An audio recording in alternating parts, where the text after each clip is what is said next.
Words like the, this, that, and whether.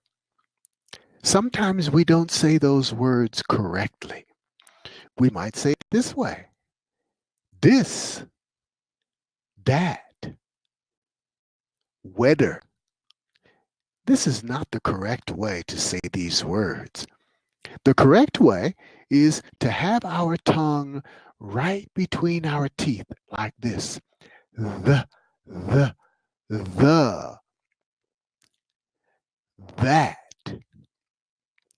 whether. Now this is the correct way to say these words. And so if you and I are in the classroom together, we will learn the correct way to say these words and many others. And so I look forward to seeing you. For now, though, I'll say bye-bye and have a nice day.